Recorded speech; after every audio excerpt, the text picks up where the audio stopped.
और अब खबर ईरान और अमेरिका के तनाव की। अमेरिका का सबसे विध्वंसक युद्धपोत ईरान के करीब पहुंच चुका है। अमेरिका के जंगी बेड़े का ईरान के करीब पहुंचने का मतलब है कुछ बहुत बड़ा होने वाला है। कुछ बड़ा क्या होने वाला है? क्या अमेरिकी राष्ट्रपति ट्रंप अपनी धमकी को सच साबित करने वाले हैं, या फिर ईरान पर दबाव बनाने के लिए अमेरिका ने अपना जंगी बेड़ा ईरान भेजा है? ईरान के करीब पहुंचा अमेरिकी जंगी बेड़ा।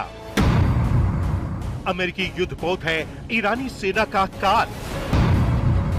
ट्रंप युद्ध के लिए तैयार, खामेनेई पर प्रहार। अमेरिकी सेना को आदेश का इंतजार है। ईरान में तबाही मचाएगा ट्रंप का स्ट्राइक ग्रुप। ये तस्वीरें दुनिया के सबसे विनाशक aircraft carrier USS Abraham Lincoln की हैं। वही युद्धपोत जिसके साथ पूरा जंगी बेड़ा चलता है, वही युद्धपोत जो अकेले ईरान की पूरी सेना को धूल चटा सकता है, क्योंकि यूएसएस अब्राहम लिंकन अमेरिका के दुश्मनों का काल है। इस युद्धपोत के साथ स्ट्राइक ग्रुप चलता है, जिसमें गाइडेड मिसाइल क्रूजर, विध्वंसक जहाज, सबमरीन और दूसरे जहाज होते हैं। यूएसएस अब्राहम लिंकन को समंदर में चलता फिरता सबसे बड़ा जंगी बेड़ा माना जाता है। युद्धपोत पर अमेरिका के सबसे घातक लड़ाकू विमान तैनात हैं, यानी जल, थल और वायु कहीं भी युद्ध की स्थिति में दुश्मन पर प्रचंड प्रहार कर सकता है। अगर अमेरिकी राष्ट्रपति ट्रंप ने ईरान को नक्शे से मिटाने की धमकी दी है, तो उसके पीछे बड़ी वजह है अमेरिकी हथियार। डिफेंस एक्सपर्ट मानते हैं कि अमेरिका के पास ऐसे विध्वंसक सैन्य हथियार मौजूद हैं, जो ईरान की पूरी सेना पर भारी पड़ेंगे। अमेरिका के पास कई खास हथियार सिस्टम हैं, जो ईरान के सैन्य ठिकानों और मिसाइल साइट्स जैसे खतरनाक टारगेट को चंद मिनटों में निशाना बना सकते हैं। क्योंकि ईरान के एयर डिफेंस सिस्टम के पास अमेरिकी लड़ाकू विमानों और मिसाइलों को रोकने की क्षमता नहीं है। अमेरिका के पास ऐसे 5 हथियार हैं, जिनका तोड़ ईरान के पास नहीं है।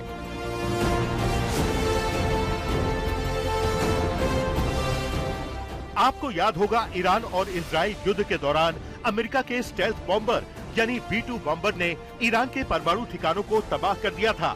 ईरानी सेना का एयर डिफेंस सिस्टम और रडार अमेरिका के B-2 बॉम्बर का पता लगाने में नाकाम रहे थे। यानी B-2 बॉम्बर से निपटना ईरान के लिए मुश्किल ही नहीं, असंभव है। A short time ago, the U.S. military carried out massive precision strikes on the 3 key nuclear facilities in the Iranian regime: Fordo, Natanz and Esfahan. बड़ी बात यह है कि अमेरिका में 52 नए B-2 बॉम्बर तैयार किए जा रहे हैं। यानी अमेरिका के दिमाग में युद्ध को लेकर कुछ बड़ा चल रहा है। अगर बात अमेरिका की टॉमहॉक मिसाइल की करें, तो ये मिसाइल ईरान में बर्बादी की नई इबारत लिख सकती है। सबमरीन और वॉरशिप से लॉन्च होने वाली टॉमहॉक मिसाइलें सटीक हमले के लिए मशहूर हैं। ये वही मिसाइल हैं जिनकी मांग यूक्रेन के राष्ट्रपति ज़ेलेंस्की ने ट्रंप से की थी। ज़ेलेंस्की यही मानते हैं कि टॉमहॉक जैसी घातक मिसाइल से ही पुतिन की सेना को रोका जा सकता है। लेकिन अमेरिकी राष्ट्रपति ने यूक्रेन को टॉमहॉक मिसाइल देने से इनकार कर दिया था।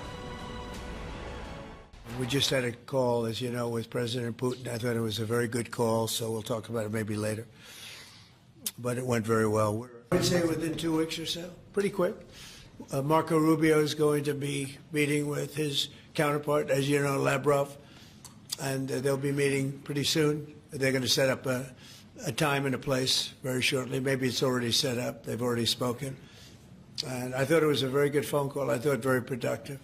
But I'll be meeting with President Putin, and we'll make a determination. Tomorrow I'm meeting with President Zelensky, and I'll be telling him about the call. But did President Putin try to dissuade you from selling Tomahawk missiles? Well, of course. What do you think he's going to say? Please sell Tomahawks? No, but Is he going to say, please sell those Tomahawks? I really appreciate it. I did actually say, would you mind if I gave a couple of thousand Tomahawks to your opposition? I did say that to him. I said it just that way. He didn't like the idea. He really didn't like it. Ukraine को यही लगता है कि Tomahawk missile रूस के खिलाफ युद्ध में गेम चेंजर साबित हो सकती है। मतलब यही है कि टॉमहॉक मिसाइल का लोहा दुनिया मानती है। अगर अमेरिका ने टॉमहॉक मिसाइल से ईरान पर अटैक किया, तो ईरान के कई शहरों में भारी तबाही तय है। वहीं अमेरिकी F-35 और F-22 दुनिया के सबसे बेहतरीन लड़ाकू विमानों में से एक हैं। दोनों 5वीं पीढ़ी के लड़ाकू विमान हैं। ईरानी वायुसेना आज भी दशकों पुराने लड़ाकू विमानों का इस्तेमाल करती है। ऐसे में अमेरिकी वायुसेना के सामने ईरानी वायुसेना कहीं नहीं टिकती। यही नहीं, अमेरिकी वायुसेना के बेड़े में ऐसे लड़ाकू विमान हैं जिन्हें ट्रेस, ट्रैक और टारगेट करने की काबिलियत ईरानी वायुसेना के भूते की बात नहीं है।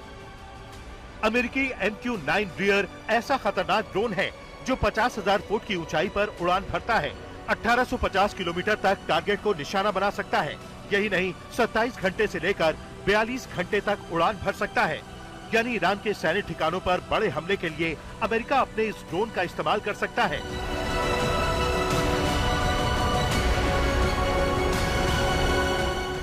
डिफेंस एक्सपर्ट मानते हैं कि ईरान और अमेरिका के रिश्ते में खटास कोई नई बात नहीं है, लेकिन इजराइल ईरान युद्ध के बाद रिश्तों में आई तल्खी हर दिन बढ़ती जा रही है।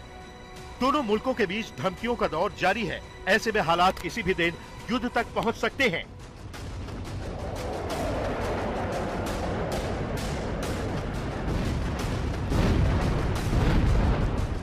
आज तक ब्यूरो।